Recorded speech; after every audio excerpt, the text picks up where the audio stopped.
Titans fans, hello and welcome back to the Two Tone Crew.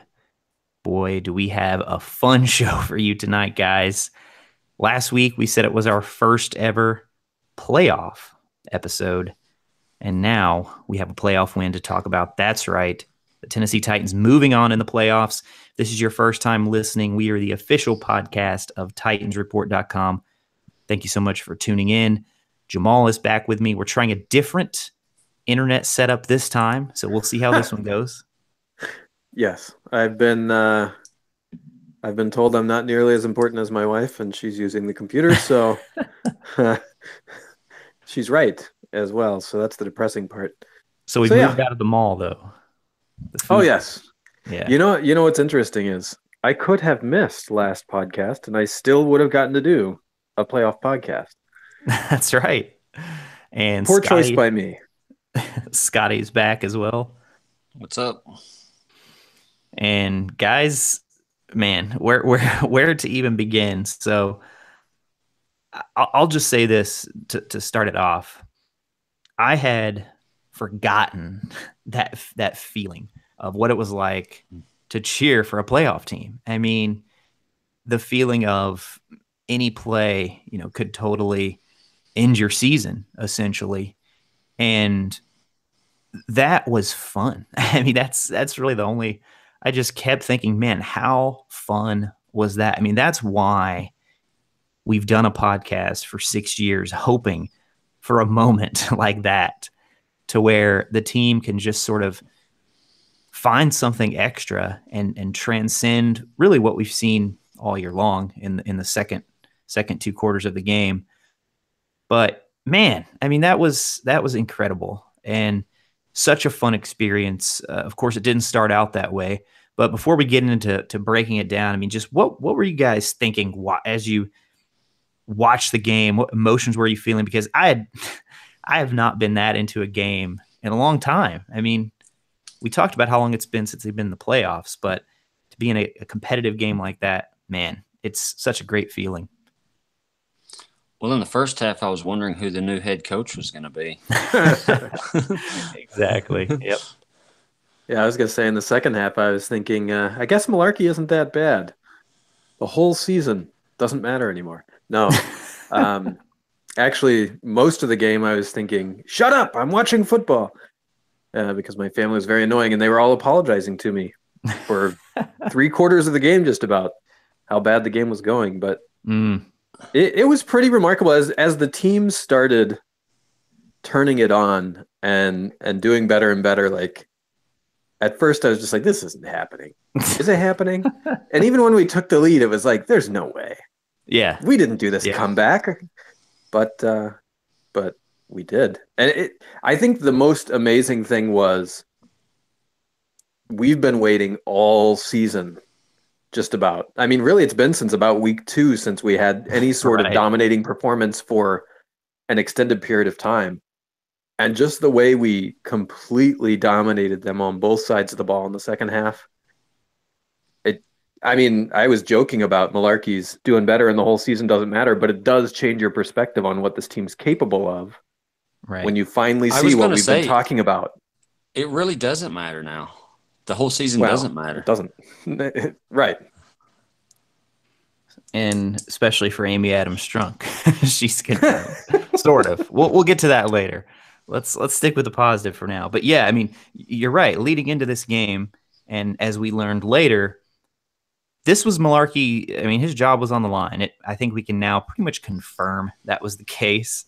Had he lost this game, like you were saying, Scotty, it probably wouldn't have been too long before he was removed as head coach. But yeah, I mean, it was incredible. It was exactly, I think on the podcast last week, we said they would need to do something consistently that we hadn't really seen all year. And they sort of did it consistently for 2 quarters anyway. But yeah, I mean, what a turnaround. It was, of course, everyone knows by now, I mean, they got down 21-3. That was the halftime score. And everything looked pretty bleak. My wife actually was trying to get me to turn the game off. I said, no, we've waited this long to be in the playoffs. I'm watching every second if they score 50 on us. I'm watching all of it because we don't know when we'll get here again. And of course, we all know what happened. But yeah, I mean, the first half was the fear. That was what we feared going in. They were exploiting matchups all over the field. The offense didn't look great. We had Mariota had a turnover, and we just couldn't really do much of anything. They were kind of moving the ball, but had several things happen that didn't go well. Kelsey open all over the field, and really the only thing they were doing well early, I guess, was stopping the run, which they continued throughout the game. And as Jamal, I'm sure, will point out, Andy Reid inexplicably just stopped going to Hunt at all. But that comeback, I mean, was it was historical. I mean, it's not hyperbole. I can't remember where they said it ranked, but it's one of the maybe top 5 of like best comebacks in the playoffs all time. Of course, we saw the Patriots do it from even more last year. I think it was 21-3 at half, and then Falcons scored to make it 28-3. But those 2 quarters, like you said, Jamal, I mean, that gives you hope going forward. I mean, that gives you reason to believe it was Henry was night and day the way he was running in this game against Jacksonville. And to be fair, I mean, the blocking was too. And Kansas City doesn't have the D-line Jacksonville does. But let's start there with Derrick Henry, because that guy, I mean, we've been talking the past couple of weeks, man, we really need a running back. We really need a running back next year. We still probably do, but if he can be like that, I mean, he's the lead back if he can run like that. Oh, absolutely. I saw Malarkey in the practice report today talking about how they were telling him to quit bouncing it outside and just to hit the holes. I guess in Jacksonville, it sounded like there were some holes he could have hit. And it sounds like something that if he continues to run like that, it could be sustainable. I think he probably needs blocking like he got to be that good. But hey, the 3 biggest plays yardage wise of the game, Derrick Henry for the touchdown, 35 yards, a 22-yard run, and he had a 26-yard catch. Those are the 3 biggest plays, and he was in on all 3 of them. Mm-hmm. Besides just the overall running, I mean, he made big plays. Right. Yeah, he's always had big plays, but it's been like big plays and then a bunch of negative plays. And I listened to the practice report today that you're talking about, and Malarkey basically said he's had some success bouncing things outside, but we helped after the game. It was helpful to see some of the smaller holes that were there, and then this week he followed them. I think, to me, even more than just the success, what I liked seeing was it seemed like you could actually he was running over people, and he was hard to bring down in the way that you always expected and wanted him to be for a guy as big as he is.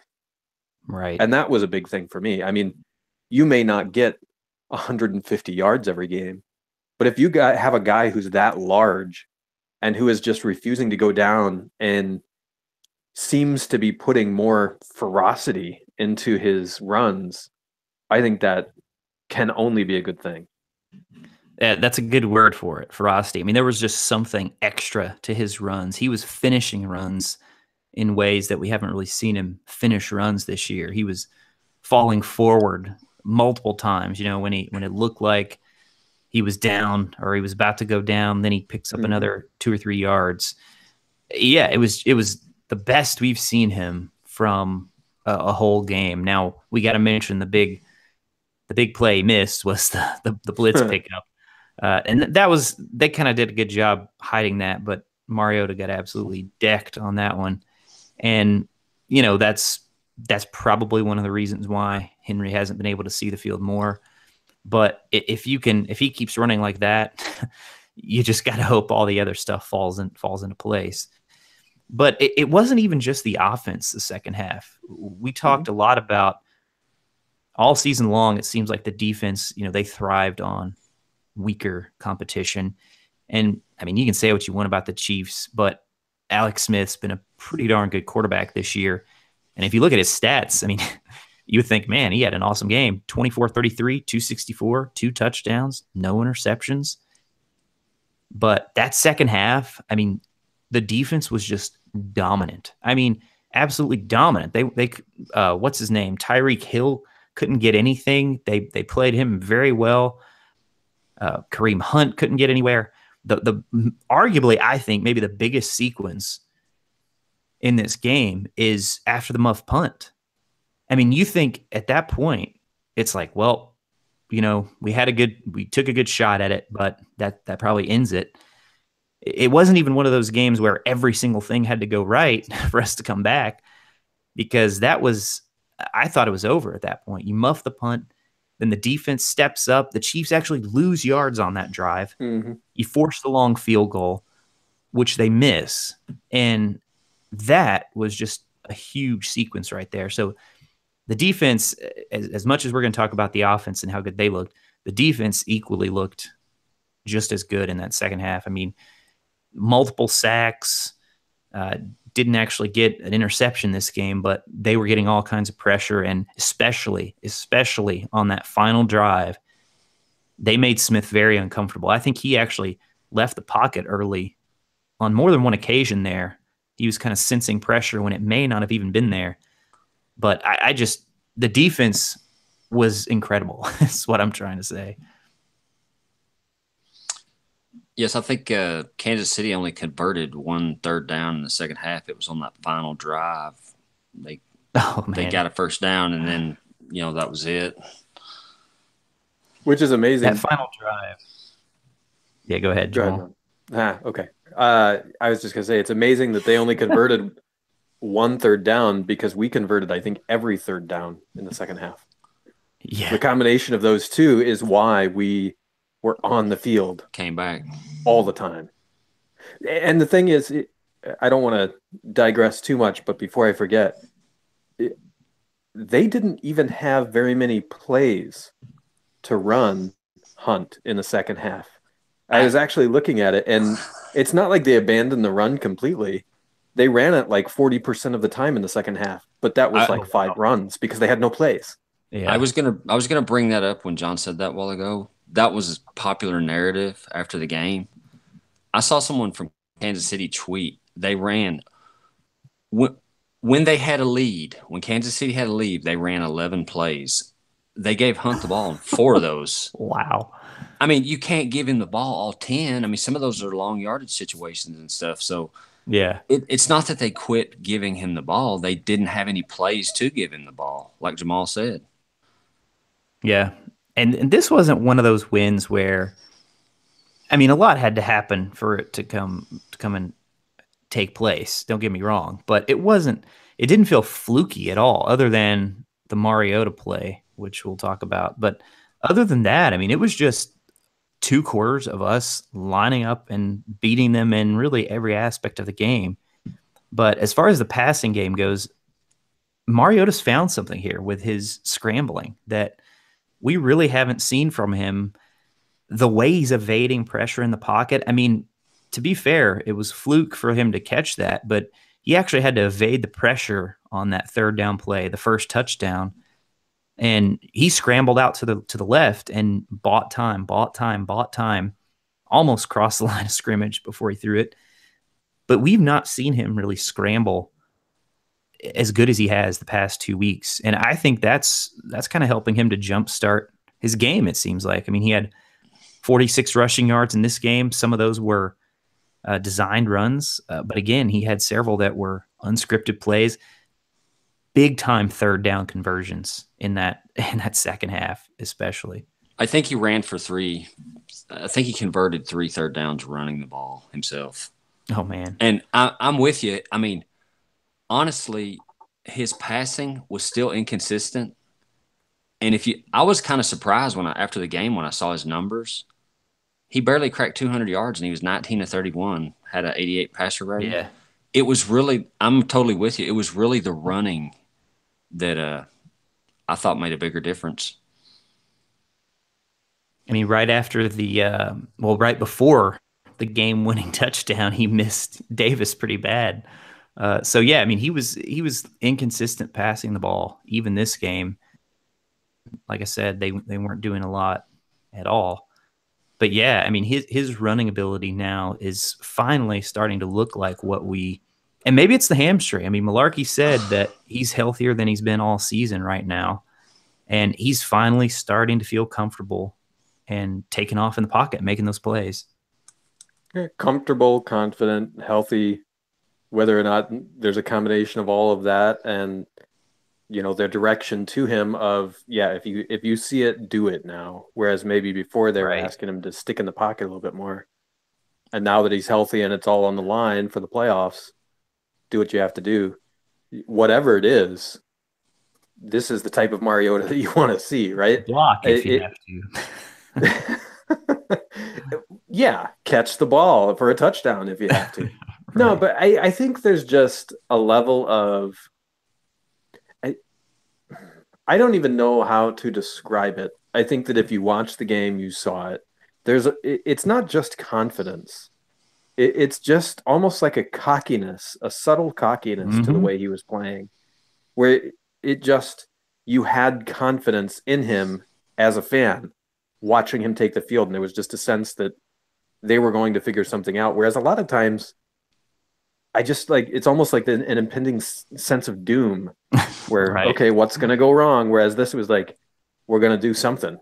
We may not be able to come back all the way in this game, but you just had a good sense when they were there, and maybe it's just his body language or something, but it was a different Mariota out there the last couple of weeks. Even after he missed Davis, the very next play was the touchdown to Decker, Mm-hmm. Yep. and he threw a rope on that one. Yeah, and and more surprising, Decker caught it. Yeah, Exactly. Yeah, there's definitely something going on just in terms of, like you said, Jamal, it's hard to, you don't really know what to call it. Momentum, passion. I mean, there's something extra going on in that locker room right now that they haven't had all season. I mean, the way after he made that block to really, and that block, I think I saw you post this too, Scotty. That wasn't just, a lot of times you see quarterbacks and they're like, Mm-hmm. oh, hey, look, he's blocking. I mean, that was the key block. Without that block, Henry does not pick up that first down. And it was a good block too. I mean, it got him out of the way. I saw one After of the the post. block. Yeah, go ahead. I saw one of the post game shows say that they thought it was the best block a quarterback has ever made on a run. And I don't think that's her purpose because he had Yeah. to get out in front and seal the guy off. Most of the times when you see a quarterback try to block, they look so uncoordinated. You wonder how they're playing professional sports. Yeah, somebody posted one of Brady this week, I think, comparing to one time he kind of got in the way. He looked like an 80-year-old man running. Oh, did you see If that if you one? rewatch that play, yeah, rewatch that play. He's like barely moving his body. It's like he's trying to drag part of his body with him as he's running. He Yeah, looked like that at the combine when he got drafted. he did. He looked Yep. flubby at the combine, but yeah, Yeah, it's like any other time of the season, you probably wouldn't even want Mariota doing that, leading with his throwing no, shoulder. But at this point, when it's all on the line, literally that is the play of the game in terms of sealing the game. Yeah, go out there and make that play. But yeah, the way that the team reacted, similar to how they reacted after the stiff mm-hmm. arm. I mean, he's just exuding confidence. Yeah, Karski had an article about it, about how the normally, quiet Mariota, yeah, the headline, how the quiet Marcus Mariota is prompting noise from the Titans.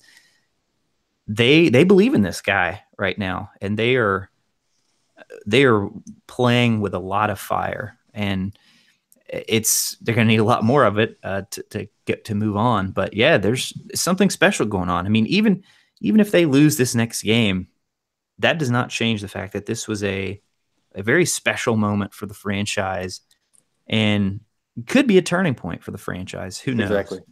Yeah, It you can't predict the future, but you could easily see this turning into, 10 years from now, you're looking back and saying, when did Mariota really come into his own? Oh, hey, it was like with that stiff arm against Jacksonville, and then he carried it forward into the playoff game, and the light Mm-hmm. came on. Yeah, after a down season when he didn't have the greatest statistical numbers, for him to step up in your biggest game of the regular season and then play phenomenal for the final two quarters against the Chiefs. It's huge. Yep, no doubt. All right, guys, what else from this game? Thank God we injured Kelsey. That was big. That was big. And Malarkey even said, I mean, he didn't really shy away from it when they asked him about how did that impact things. He's pretty much like, yeah, it changed things a lot. And once he went down, that's really when things started looking a whole lot better for the defense. And Cyprian, I mean, everybody's talking positively because of that play, and I think he had one or two more play. I mean, I honestly didn't think he had a great game, especially early. He looked really bad at times. Made a couple of key plays in big moments. I think he's the one who had the hit to make the Chiefs drop that last pass when they were trying to get the first down. But yeah, I mean, if Kelsey doesn't go out, who knows if they still come back or not. But it was absolutely a turning point in the game, no doubt. It looked like, and I read this on some other stuff, I'm sure y'all did too, that they tried to play a lot more zone than they normally do. You know, they've been playing man coverage all year, and I don't think it looked like they tried both against Kelsey. And when Mm-hmm. they tried zone against him, he was killing it. And And hadn't you said the Chiefs were typically better or worse against the zone? I remember you talking about this last week. when they went 1-6, Kelsey said the reason that the offense fell apart was because teams started playing zone, and they do Ah, all this misdirection, and they do a lot of stuff that the Titans do with the jet sweeps and the RPOs and stuff. And when they started playing zone, it kind of cut that out. And I can't remember the offensive lineman's name that used to play for the Chiefs that comes on 104. Y'all know who I'm talking about? He has I a can't segment think on of it. there. I can't think of his name. He's got a really strange name. Anyway, I listened to him, and he said that LeBeau changed up a lot of their tendencies that they had been doing, Mhm. and it caught Hmm. the Chiefs off guard. I Yeah, just I thought had that was seen that interesting. it was just a Yeah. different game plan from the Titans, and that even like within the game they were changing. I saw that commentary as well. Within the game, they were changing up quite a bit. Yeah, I and think typically it's LeBeau has been known for making good halftime adjustments. well, and they were talking about it during the game when we were doing poorly, and they kept showing LeBeau, and he was like, I don't know what. It seemed like he was trying to spit out a hair from his mouth or something constantly. Did you remember that? But When he had the yeah, they were defense all talking. together, Yeah, get all the defense together, and he'll figure out how to calm them down and keep them focused. Well, it I seemed to mean, work. yeah, Yeah. whether or not Kelsey was out of the game, you had to change the momentum of that defense. I mean, there are times where teams would have just mentally caved in, and they didn't. And I think that's remarkable. I mean, Hmm. locker room culture, you can overrate it, sure, but when you have a team that's going to fight until the end, you can make a comeback. I've been pretty hard on the defense, but I got to say, I've seen a few numbers, and like if you're going by fantasy football numbers, uh, wide receivers and quarterbacks and stuff have really shredded them. But when you go deeper, I think the last 7 games they've given up 17 points per game, and they've actually done a lot of good stuff on defense, even against decent teams like the Rams. Hmm. As far as keeping them out of the end zone, Mm-hmm. Yeah, it's a and bend but I don't know break for sure. some of this has got to be because of their competition, but they were either the best or in the top 3 of preventing big plays, Oh Mm-hmm. yeah, yeah. I think that's which been is kind of consistent throughout the surprising. year. Hey, and I'll tell you what, I think what did Gruden kept calling him, Will Demps or whatever he was calling him. I I, forgot. Yeah, I think he's made I a just difference tuned on him the. out after a while. I think he's made Oh, a Ty difference on the. Smith is. Yeah, yeah. I think he's actually made a difference in the defense. I mean, since he started playing the last 3 or 4 weeks, they play him on every snap. Yeah, I think he played more than Logan Ryan this last game. But Yeah, Cassell was talking about him too. He thought he'd been an upgrade to Mhm. Sims, actually. he's probably Yeah, honestly he's probably playing better than Jackson. Jackson gives up a lot of completions, and I don't see him getting beat hardly at all. Maybe they're not testing him as much, but either way, he's playing great. hmm And you touched on this, Jamal. I mean, we'll have lots more time in the off season to talk about it, I'm sure. But there is something to be said for the culture that Malarkey has been able to create. I mean, this never say die attitude, regardless of how much they get down. And he's talked about it a couple of times too, that this is like the closest team, just like within the locker room, that he's ever been around. The way that they sort of care about each other and play for each other, and you really do kind of get that sense when you hear them talk in interviews and when you watch them play, the way they interact with each other. I mean, it was some people have talked in the past about how Derrick Henry's always kind of seemed detached and maybe like he doesn't really care about, the Titans like he did about college. This game, man, you could see after the game, and maybe this has something to do with him being the lead back too, but after the game and in his interviews and during the game, I mean, that guy was fired up. I think it could also have something to do with the stage. I mean, because he is so used to playing on the biggest stage, right, at Alabama. I mean, they're in the SEC. It's like you're playing in sold out, loud stadiums every week, and now he's on the big stage in the playoffs, and he wants to show out and make sure everybody knows what kind of back he is. But yeah, back to my point about the camaraderie of this team.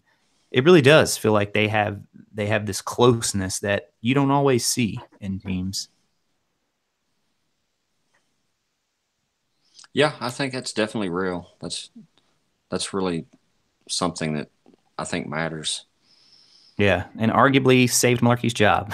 So it definitely seems, as I mentioned in the beginning, that the Titans were prepared to fire Malarkey after this game. And Oh yeah. honestly, I wouldn't have even brought this up had it not came up in the post game. And the more I think about Malarkey's response, the more it kind of annoys me that when they asked him about it, I mean, he could have killed it all right there if he had said, "We're focused on the playoffs. We hear those things, but our focus is on winning this game." And he kind of had to. He really forced Amy's hand, actually. I mean, by what he said. And of course, we know a couple days later she came out with the statement, "We back Malarkey." Wasn't really totally. I mean, Right. there's some language in there, but for the most part, I mean, it seems like they're backing him as being the coach for next season. Well, Uh, she so lied in that statement too. That was one of my big takeaways. she had a incorrect uh, stat, right, about the Oh, well, playoffs. yes. Incorrect stat about the playoffs. And she said she's been his biggest supporter, which is not true. Scotty has. Amen, baby, on to New England. Oh man, how long you been planning that one? About 10 seconds. Nice. No, but yeah, it turned into something that it probably didn't need to be, and who knows who was putting out those rumors? I mean, everybody's putting it on John Robinson, saying he wanted what's his name, McDaniels. Maybe that's true, maybe it's not, but however unfortunate, it got out there, and they asked I, Malarkey about it straight away, and he kind of went off. yeah, he shouldn't have said any of that stuff. I mean, I don't see how it helped him in any kind of way. And honestly, I mean, is there worse job as NFL head coach as far as safety and job security and stuff? These guys get fired after 1 year all the time. Yeah. I Yeah. mean, you can't NFL player has less yeah, less you can't comfort, but that's about it. you can't take this job and cry because your family thinks you might have to get fired or whatever. I mean, Mhm. No, it was awkward, and I'm not convinced at all that when all's said and done, this is even settled, because I I'm don't with think you you. speak like he did unless you really actually are angry. I don't know that it was some sort of strategic attempt to force Amy's hand.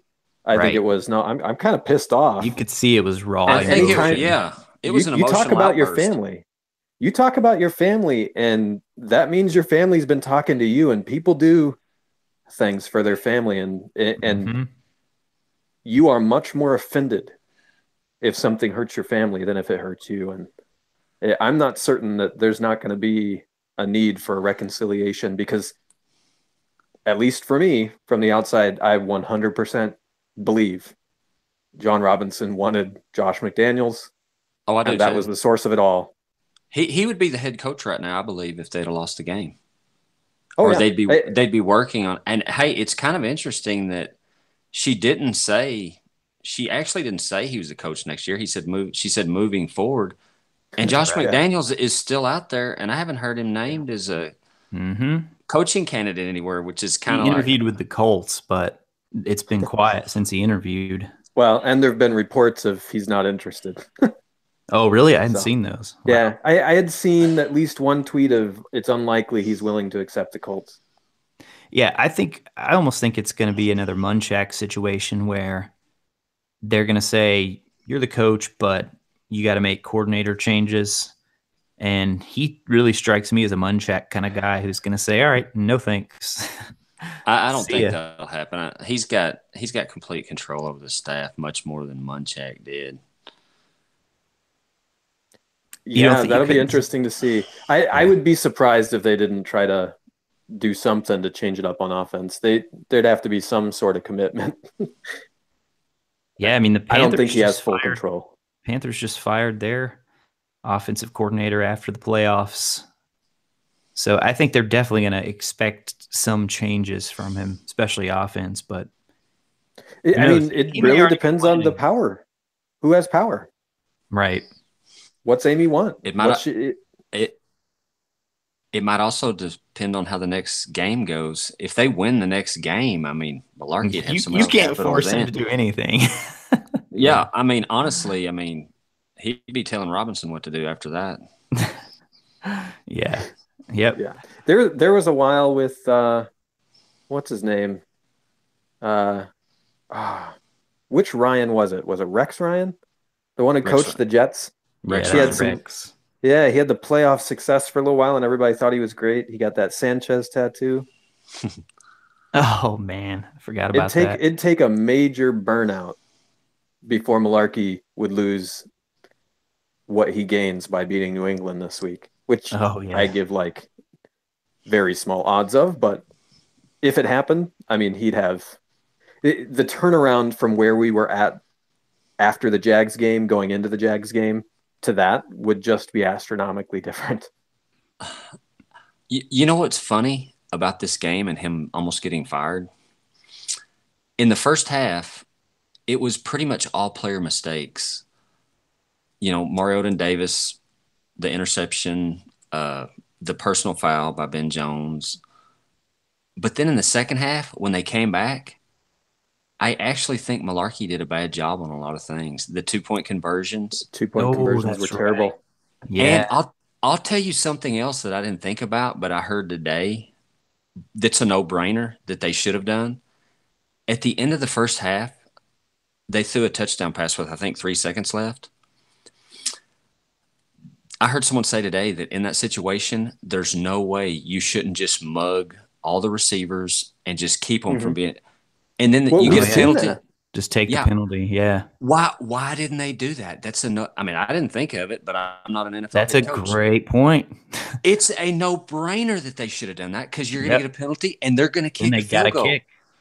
And when I thought that, I thought, oh my gosh, that is such a obvious thing that they didn't even think of it. But my whole point is in It's the like first opposite. Yeah. in the first it's more proof of how these coaches get graded and get retained and stuff. In the first half, the players were on the verge of just melting down and getting blown out. In the second half, they come back, and Malarkey, I thought, made some poor coaching decisions, and his job is saved. And that's just how it goes. That's how it goes for NFL head coaches. Yeah. It's amazing how much for our off season changed in the span of a few hours. And I mean, just literal single plays. If that ball doesn't bounce back to Mariota and he runs it in for the touchdown, Mm-hmm. who knows? That I maybe don't they think it. kick, Yeah. maybe they go for it and score maybe they don't do either. But I mean, just so many little things that. I mean, they say it's better to be lucky than good, but I mean, there was some definite luck, but also a lot of just execution in the second half. I Right. think that play where he caught the touchdown pass kind of takes away from how well he threw the ball in the second. He was 12 of 16 and had like 120 Mm-hmm. something passer rating. The third downs, man, the running and the Yeah, passing, that was just huge. So is there any question as to whether or not he's better in a hurry up offense, shotgun offense? well, yeah, he had the highest passer rating under center. But I mean, let's be real. He definitely did better that way. But the question is, could they run that sooner? Well, and the Right. question is, how much can you run it in a game? Yeah. Can you run it nonstop? And, For me, it all gets back to narrative, which I was kind of making a little joke about, but he just looks so much more comfortable. And and that's what I take away from it. Malarkey said this today. We've done that and it hasn't always worked out. But when it doesn't work out, everyone doesn't go, oh, look, they should be running this. He just threw an interception. Uh, by the way, did y'all see in the practice? No, it was a Koharski article. When he calls the plays in the hurry up, he has 25 to 30 plays to pick from. Mm-hmm. Yeah. Interesting. That's amazing. And they said that I think it was Matt Castle that said what he's allowed to do in the hurry up when he's calling his own plays is pretty remarkable because they go into the game and have 25 to 30 plays set aside and for that situation, whereas in the regular offense, it's what we talked about before, check with me, two Right. plays, all that kind of stuff. But in the hurry up, he's actually got 25 to 30 plays to pick from. I'm gonna have to Mm-hmm. check that one out. I didn't read all that one. Yeah, that's actually when I was texting you earlier, John. That was the one I Oh was yeah. trying to finish reading quick. But yeah, the fact that he can go out there and do that, like mentally, he's so capable and advanced, which to me is one of the best signs for him going forward because I think of the great quarterbacks in the NFL and it's their ability to diagnose the defense, Mm-hmm. their mental, like the speed of their mental processing. And I think his ability to do this sort of stuff as a young quarterback projects well going forward. Yep. We also have to mention all the shotgun runs too, because Hmm. who is it on Titans report? There's Isn't life somebody. funny? Yeah, Isn't life funny? we got to give him a shout out because he's been calling for that for so long. And I think Tom Gower, I think he tweeted during the game. Oh, any of you have the exact numbers? I should have wrote this tweet down or flagged this tweet.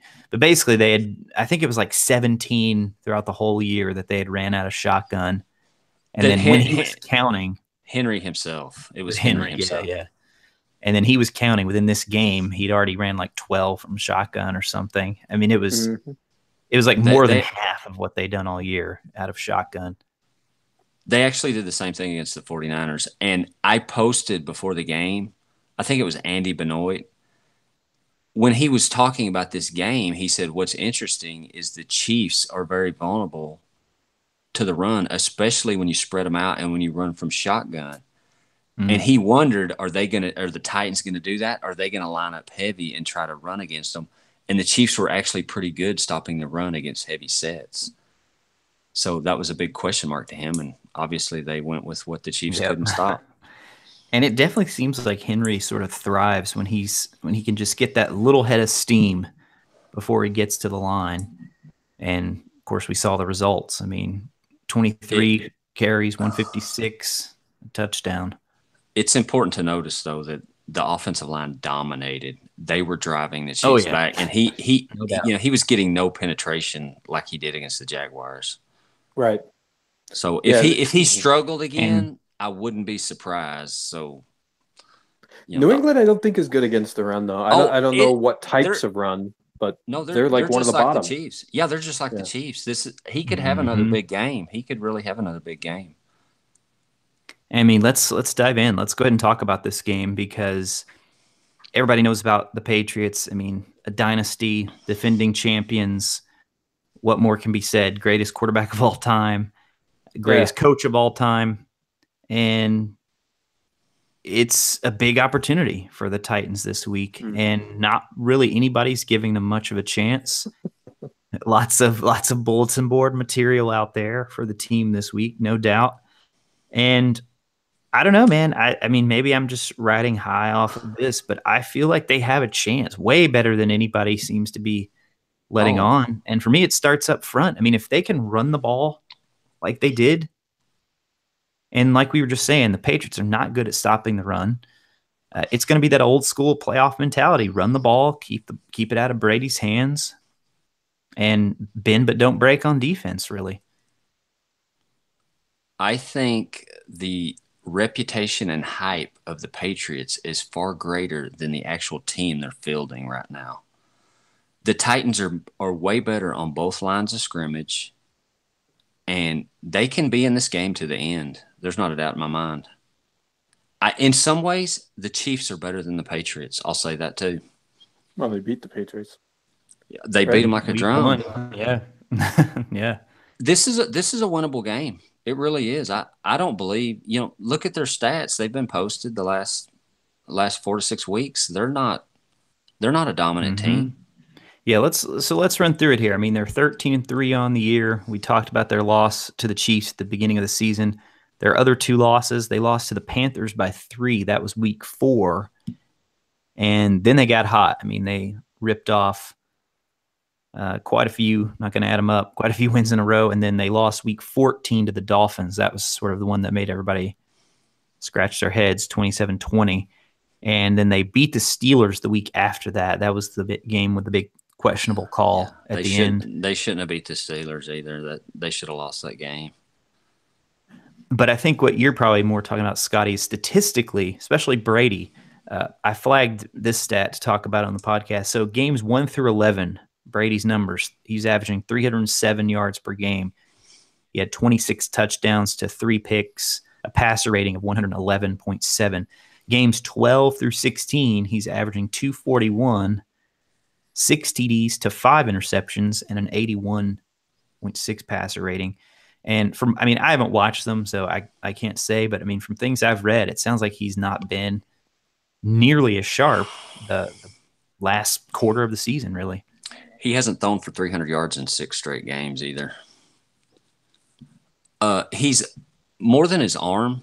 He's having a hard time moving around, and the Patriots are not pass protecting very well. Hmm. Go ahead. Well, I was just going to say, if the Titans can get pressure on him, it could be a game.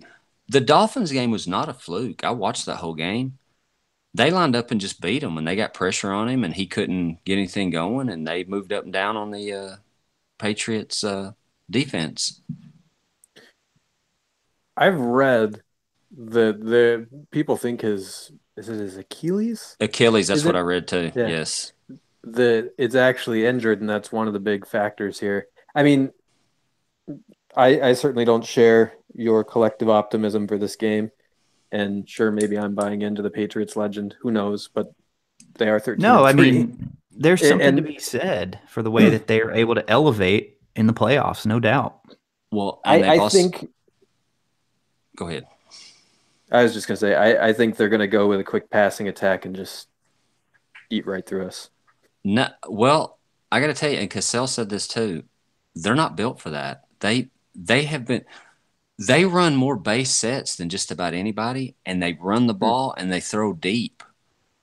Yeah, They don't they've been going have more down the field this year. I they read don't that have too. they don't have Edelman and Welker and those guys anymore.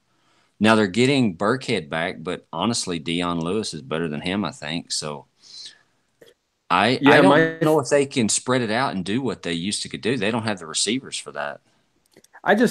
When I look at, I don't remember what our rank was, but I think that I had seen we were very low in terms of our ability to guard, defend a running back receiving out of the backfield. Mm-hmm. Yeah. And I think they've got great receiving backs. Last in And the then NFL. Yeah, so that's not good. And then with the way Kelsey was just eating us up, you add Gronk, and those two things combined, whatever other analysis there is for me, it's gone. It's just hey, Patriots plus those two things, I just look at they're going to walk through our defense. And then my brain Gronk's a shuts big off and I say, game sure. over. Well, they're going to have to get in the end zone though, and that's where the Titans have been pretty good. I heard Right. LeBeau say this today. They're going to give up yards to Gronkowski for sure, Yeah, but he heard said him we got to keep him out of the end zone. And Yep. they have some defensive backs that they can put on Gronkowski. I mean, you're not going to stop him. No one has. Yeah, I mean, I saw a tweet from it was Andy Benoit, I think, as well, Scotty, who said basically the formula for beating Patriots is physical man coverage, interior pressure, and that's really what the Titans are built around defensively, are those two things. And That's what I on the think. other side of the ball, yeah, Well, that's what I think is funny. Just what you said. Everyone just jumped out and said, 2 bye weeks for the Patriots. They're going to blow them out. But then when you see people like Andy Benoit and some of these other guys start talking about the game, they're like, hey, wait a minute. The Titans can do this against, and then they're all of a sudden, hey, this might be a closer game. yeah. I don't even think he picked us to win. I don't think anybody's picking us to win. But it's like I really don't think I think we're gonna cover. I'll say that much. I don't know that we're gonna win, but I think we keep it within 2 touchdowns, which last I checked, it was Patriots are favored by 13.5 in this game. But yeah, I think offensively, I I mean, think it'll be decided on the final drive. I think the game will be decided by somebody on the final drive or two. I really oh do. man. I also read that they like to kick it to the one on almost every kickoff. I They've been doing really that for 2 years. I wonder if they're going to do that with Adoree. I mean, he's not looked good actually returning as of late, but I wonder if they're going to test him as they have with pretty much everybody else. They also kneel down when you kick it to them in the end zone. They never bring it out unless Mm-hmm. that cause you get the ball to 25 and then Hmm. they just automatic. That's really what they do. It's almost like they don't have 13 wins. They have 13 games where the other team beat themselves. Just Well, always, yeah, I read all or heard all about that this week. Their goal is always to just force you to make mistakes, and they never make mistakes. that's right. I mean, this is where Belichick is greatness. Every situation. Did y'all hear him talk about the Titans?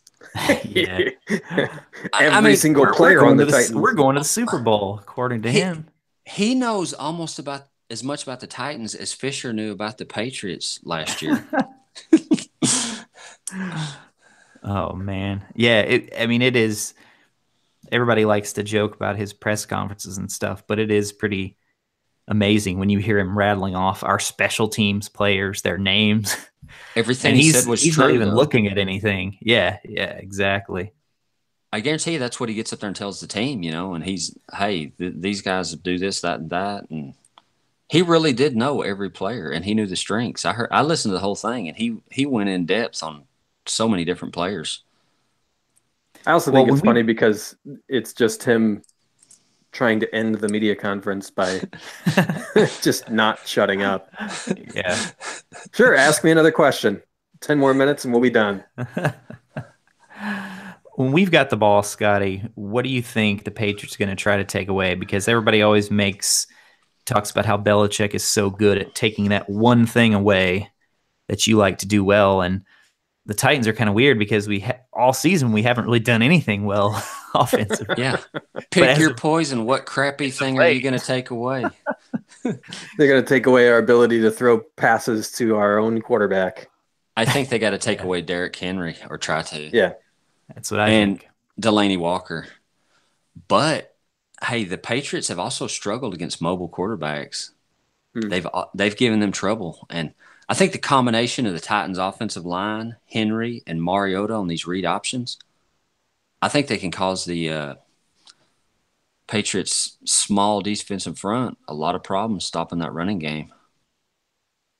I hadn't I'd even love thought to see it. about I hadn't even thought about the fact that you really can't deny the Titans have better line on both sides of the ball, which Oh, is hey, kind of surprising. that's huge. That's where games are won. Exactly. Everybody talks about how games are won up front, but yeah, all the And Patriots' strengths are elsewhere. I'll tell you who they need a big game from, John, and you'll like it. Corey Davis. He's Yeah, on the it'd be verge. nice. He's on the verge, I think.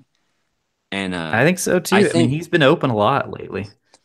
The Patriots are going to try to make, and this is smart, Mariota beat them outside the hash marks because they cannot throw the ball very well outside the hash marks. And he cannot miss. If he gets Davis down the sideline, he cannot miss him in this game. They've got to connect a couple times on those type of plays. Even if I don't care if it's Davis or Matthews, either one, but those two guys have got to make plays outside the hash mark because they're going to play man coverage and they're going to stop the stuff in the middle of the field where Mariota is good at. Yeah. So it could be some one-on-one outside opportunities. Yep. They play a lot of man. Man, I can't wait for this game. I mean, I don't know that I've been this eager for a game in a long time, but still got a couple more days. I know people were dying for the podcast. Hopefully this will hold you over a couple more days till the game's here. Go ahead, Jamal. I can feel you. I can feel you got something. I had that intake of breath. I think you heard. Yeah. No, I was just gonna. I was gonna ask, and there's no way to ask this that doesn't seem like I'm trying to go to a narrative point, but I'm actually interested to see what you guys think. Do you think we run the no huddle nearly as much as we did last game? Well, that's tough because you want to keep Brady off the field. And, hey, I've been saying this all year. They fell behind 21-3. Mariota has thrown the ball way better when he's playing from behind. Yeah. And this was proof. But I almost think that you kind of have to. You kind of have to let Mariota put some points up there. I mean, but at the same time, there's also a case to be made for controlling the clock. And I know, right? It's tough. Well, it's tough which one to do. What was interesting is they were doing no huddle, but taking their time with it as well. It wasn't quite the same as no huddle, hurry up. Yeah, just no huddle. I mean, yeah, that might be the way to go right there. Maybe if you get a good matchup, then speed it up or something. I'm sure they're talking about this kind of stuff. I'm sure Robisky's in the lab coming up with some stuff. I was going to point out earlier, one of the interesting things to read about, though, is a couple of our big plays. I can't remember which ones they were. Was it Derrick Henry's long run? And I think Eric Decker's touchdown were both plays that have been praised for their design. And I think that I read this week, those were plays put in for this week where they were specifically put in for this week and they paid off for us. And Robisky actually came up with those plays is what I read. Yeah. So to a certain extent, Malarkey's job in the second half, he did it before the game in the game plan. So there's a little bit of a counter to he didn't really earn his spot in the second half. To a certain extent, those plays and the game planning that he and the coaches did paid off big time in the second half. Right. I mean, hopefully they're playing loose now with this like nothing to lose feeling, Well, that's what the shirts they had. What was the shirt? What did the shirt say? Not just one more game or something. Oh, yeah, something about we didn't come this far to. Yeah, I remember what you're talking about. I can't remember the exact wording of it though. You could literally see, the Patriots, whatever they do this postseason, their dynasty is on the edge of being over. Thank you for bringing that up. I totally forgot that article. That was a fascinating article, and I believe it. I was going to say, you talk about Malarkey and Robinson. They've got bigger problems in New England. And I think it's all real. And I wouldn't be surprised if Belichick didn't leave after the season. There's no way Belichick wanted to trade Garoppolo. Oh. No, and certainly not for that little bit. You don't trade Brissett if your plan is to trade Garoppolo later on. Mm-hmm. No way. Yep. And to me, everyone always said trading Garoppolo for a second rounder just made no sense. And you read that and it's almost like, okay, it's a spite move. That's what it was. Brady went to the owner. Trade him, I'll trade him. Brady went to the owner crying, according to the reports, and said, get Garoppolo out of here. And the owner said, trade him. And, hey, if that's true, think about this. We just talked about Brady's numbers, and then Garoppolo is just tearing people up. How Belichick, with the 49ers. Belichick has to be looking at this, and, hey, don't tell me that Belichick wouldn't have liked to get another quarterback, win a Super Bowl or two without Mhm. Tom Brady. He No, looks like absolutely. the greatest coach in any sport of all time if he does that. And now he's not Well, going to get to do it. Mm-hmm. and the article talks specifically about how he wants his legacy to be that he set them up for success when he was Yes. leaving. Yes, So that was in getting there. that quarterback is necessary to do what he wants to do in terms of legacy. Yep. I don't want to crown Garoppolo too soon, but it really looked like possibly a Favre, Rodgers, or Montana Young situation. Mm-hmm. And to be fair, I mean, as at least as all this relates to our game, as everybody wants to keep pointing out, the Patriots have a history of quieting the doubters on the field in usually very demonstrative ways of just completely obliterating the competition. So remains to be seen how they're gonna. They actually have been forced. I mean, they responded to this a little bit more Mhm. than they normally do on things. But yeah, I mean, when they line up on the field, is this just more fuel and motivation for them to Well, go out and win? the difference is they lack the talent. I mean, say what you Could want, but be. Yeah. they lack the talent. Their defense. Okay, Belichick, if he really wants to cry about something, you trade Chandler Jones. Do you think they could use Chandler Jones and the Collins that they traded to the Browns, and even Logan Ryan? They could use those guys big time. They're winning the Super Bowl if they've got two of those three, probably. Mm-hmm. Hmm. So he's done some stupid stuff too. Scotty, sounds like you're close to picking the Titans. I'll pick the What's Titans. I'll you, pick the you're Titans. picking them? Oh, he's Yep. gonna do it. He's going there. They might not win, but I definitely do not think it's going to be a blowout. And, unless Mariota has some kind of four interception game like he did against the Steelers. But Patriots defense, they're not that good. Yeah, I mean, in terms of blowout, you look at the good teams we've played. They got blown out by the Steelers. They were in that game in the At fourth halftime, quarter. even. Yeah. That Yeah. game's deceiving. That game was Yeah, deceiving. very deceiving. And then just most recently, they played the Rams. The Rams are way better on defense than the Patriots, way better. And they were in that one until the end. Rams don't have, or the Patriots don't have anybody like Gurley either. You But didn't finish their schedule. I think they beat the Tampa Bay Buccaneers 19-14, the Patriots. And in one of the last four games, they were losing to the Bills in the third quarter. And they needed that game too. That was week 14 or 15.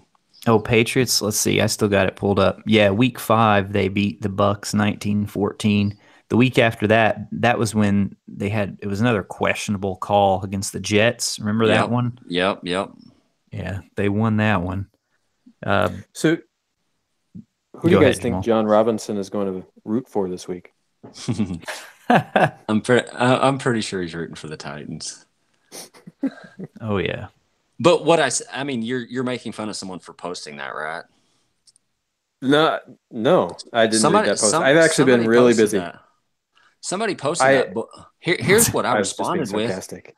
I think when all the coaching stuff went down, I think John Robinson looked at Jacksonville and at Kansas City, and he thought, we're not winning both these games. Mm, I Yeah, mean, I didn't think they would.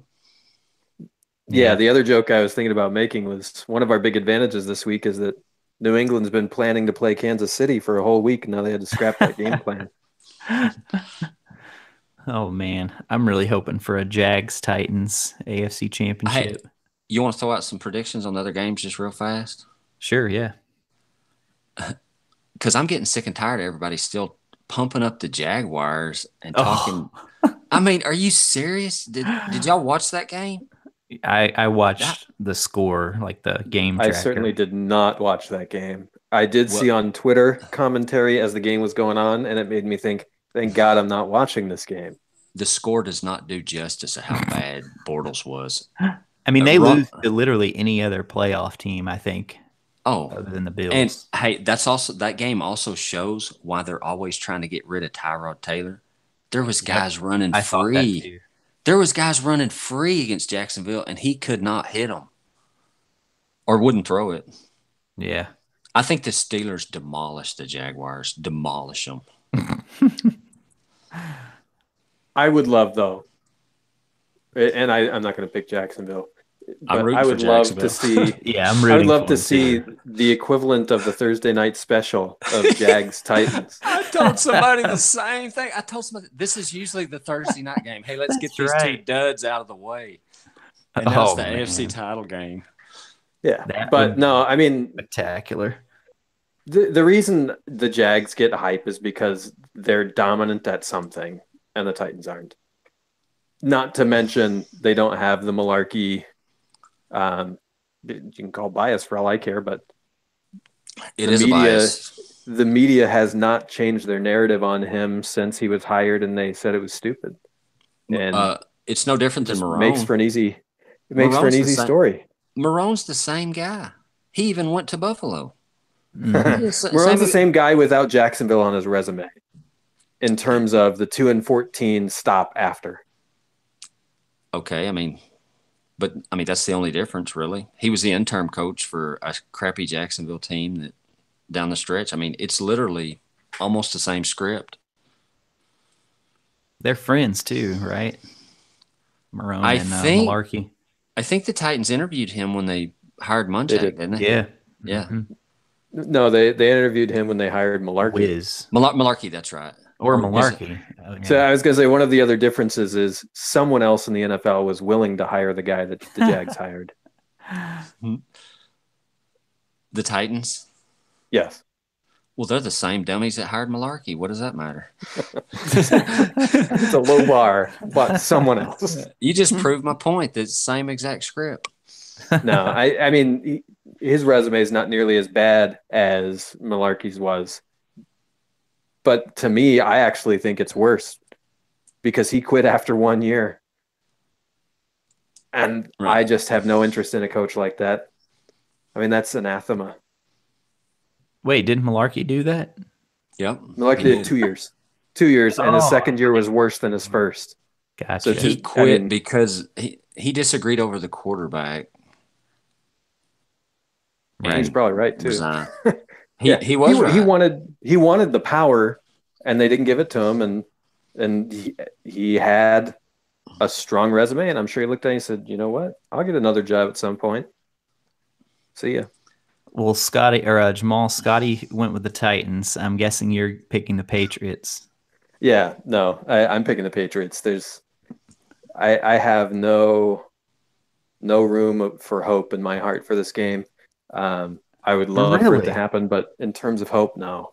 I mean, like I said, it's the Patriots, and then I look at their running backs, their tight end, and my brain shuts off at that point. And I don't have things for this game. Like last game, last week we talked about the Chiefs do really well when Hunt does well, and we have a good run defense. And Alex Smith hasn't been good against the blitz, and we've been getting burned by the blitz. Or defensively, quarterbacks have been killing us when they're doing well. It's when we're blitzing. So there were a couple of narrative things I could look at to say, okay, we've got a chance. This game, I don't see it. Hmm. Yeah, I think the Patriots probably win too. I definitely think the Titans cover, though. I think it's going to be close. And I can say I've never hoped more than now that Scotty is right. Well, it's And we bound are to happen wrong. eventually. I was more worried about last week, honestly. I remember you saying, like, as soon as we got that matchup, you were saying, like, you hated that matchup right away, the Chiefs. I heard. And I definitely like the Patriots matchup better than the Steelers as well. I Oh yeah, actually I didn't want the Trust. Steelers at all. I actually heard Greg Cosell say that in the second half, uh, Alex Smith had some guys that were wide open, but the pressure Yeah. got him. And the Chiefs have some weapons. They have weapons. Of course, one of them got knocked out, their best one, but Hmm. they have more weapons than the Patriots do. Yeah, I mean, look, the Titans I think they can win this game, but it's going to come down to, we talked about a lot of things, but the guy that, the Boston reporter who, Shaughnessy, or Shaughnessy. however you say it. Yeah, Shaughnessy is that's what I it. would say.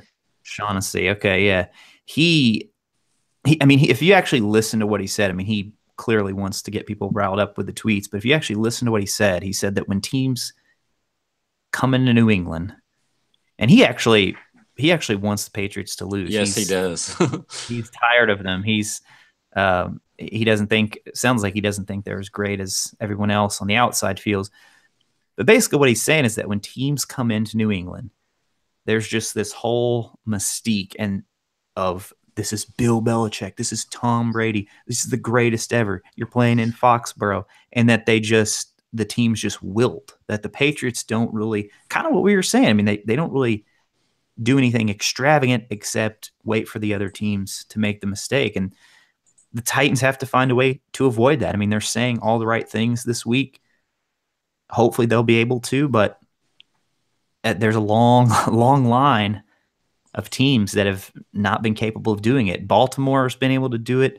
I think the Jets beat them once, and the Steelers, teams who just go up there and hit them in the mouth and don't back down and aren't really just concerned about the whole mystique around them. And the Titans have to do that. And to be fair, that's definitely the type of mentality that Malarkey has preached ever since he's been here. And I think they're capable of doing it. It's just a matter of will they when it matters. Well, and you wonder how much Logan Ryan or even John Robinson's presence can maybe steady some of that mystique where you feel like you've got the inside. Yeah, Castle.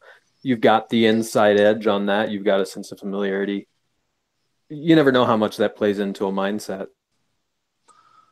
Whenever the Titans got 21-16 against the Chiefs, I actually started thinking they were going to win the game. You could just kind of see the air going out of the Chiefs. Yeah. And, although, go ahead. Go ahead. No, that was it. Good. Go ahead. Oh, okay. I was going to say if the wonders of podcasting. If they can stay with the Patriots, the longer they stay with the Patriots, the less that mystique it's going to fade away. And that's true. Yeah, can't get down early, man. Getting down early in this one would. No, Bill Belichick will not lose if he's up 21-3 at the half. Yeah. What I was going to say one is thing I was no matter how much I started feeling confident, like when we took the lead, I was like, oh my God, we're going to win. But when Derrick Henry fumbled that ball, oh my gosh, I was beside myself. Like I didn't at the time seeing it live. I wasn't like, oh my God, that's not a fumble. What are they doing? Yeah, I saw it and I was like, you've got to be kidding me. That just happened. I've got one better than that. What about what I told you, John? Do you remember what I wrote in the game thread? Oh, about when they got the ball? I was feeling like the 49ers game all over again. No, Is that what you're talking about? No, I wrote, I feel sorry for you young fans that y'all don't understand that there's about to be a blocked field goal return for a touchdown, right. Or they're going to take a knee on the victory formation and fumble it or something. And literally minutes after I wrote that guy was running back, and I thought, oh my God. I was looking at the clock, Jamal, as that was happening. I was like, well, we've still got time. That's all I got. Yeah, because you couldn't see it live. Once they replayed it, it's like, oh man, he's clearly down. Yeah, but when he's returning it clearly we had no idea. Yep. Oh yeah. Yeah, I scared the crap out of my 4-year-old with my reaction to that play. He's not used to quite an emotional response. I didn't even blink.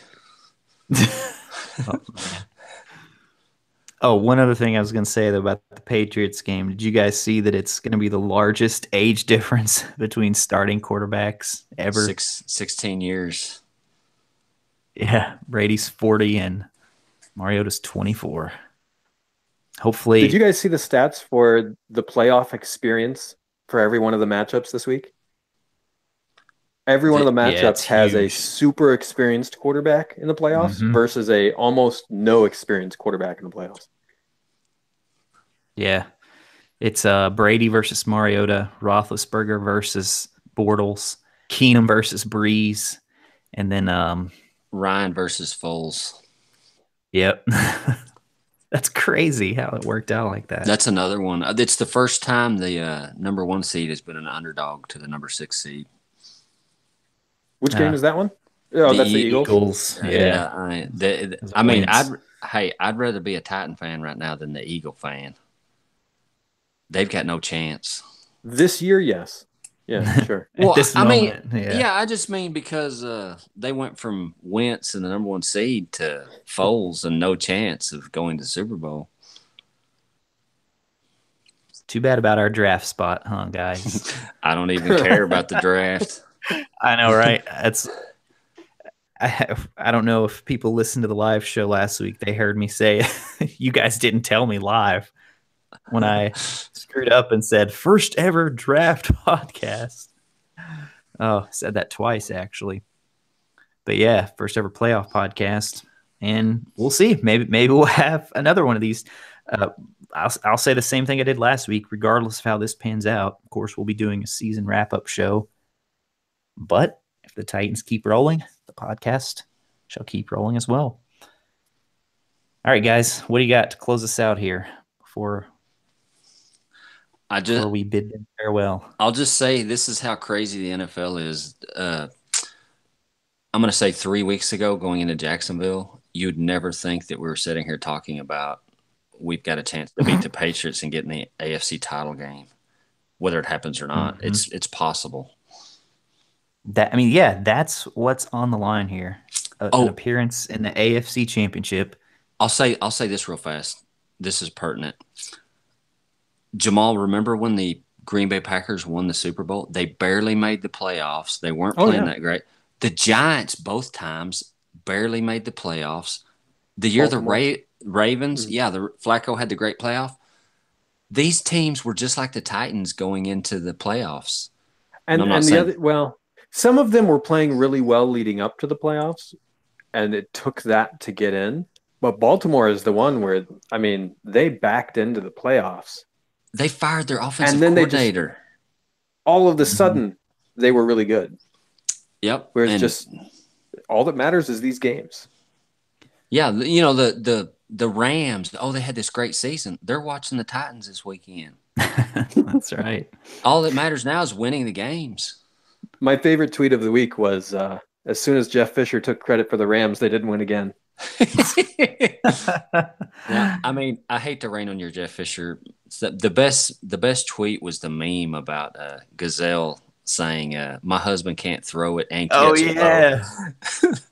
And then Mariota saying, "Hey, girl," or "Hold my beer," or whatever. There's a bunch of them. Oh, those were great. Man, there was something else I was gonna say. You all were talking about teams getting hot. If ever there's a time for us to have that Green Bay like game, man, could you imagine if they can have that now in the playoffs? Because we've been talking all year, man, if they just need that Green Bay game like last year where they dominate. Well, they had the second half. They had the second half. Mm-hmm. Yep. We still haven't seen it for 4 quarters. We've yet to see, and they'll even tell you. Taylor Wan was talking about. We know we haven't hit our potential. We haven't played up to it yet for 4 quarters. Well, I just think it's funny because, I mean, up until what was it, week 14 or 15, we kept saying, hey, they can turn it on. They're still not there. And then at some point we were just like, you know what, it's not coming. It's dumb to, As soon as we said it's not going to happen this year, then it happened. But, I mean, they did add a running back that they didn't have before, Henry. And Corey Davis is coming on. So, I mean, there's reasons why they should play better, though. They've had Henry. Come on. I mean, what are you talking about? They started using Henry, and they started playing with the no-huddle shotgun offense. And, and then all of a sudden the offense turns around. Henry sucked pretty bad against the Jaguars, you have to admit. Yeah, the Jaguars are a tough defense, but he didn't show out the way you would have wanted to see. Not against the run, they ain't. And a week ago, we were going, and everybody's going, oh, okay, this is why they haven't been playing him. Yep. Well, you saw the blitz this week, too, and you said the same thing. Or the hit on Mariota, I'll say. He could have easily been injured seriously. That was no joke. Oh, yeah. That was as big a crunch as you're going to get. I mean, because it wasn't like he was able to lean away from it and absorb or avoid the impact. No, I mean, that was a crunch. All right, guys. We'll see you all on the other side.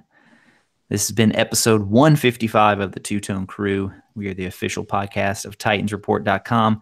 Thank you all for your support. You can find us lots of places online. The main website, of course, is TitansReport.com. We are on iTunes, Stitcher, all sorts of podcast services. Leave us a review there. We have a Facebook group, facebook.com/Titans Report, as well as a Twitter account. It's just at Titans Report. Guys, it's been really fun yet again. Let's hope the Titans are able to continue this. Thank you all for listening. We'll talk to you again very soon.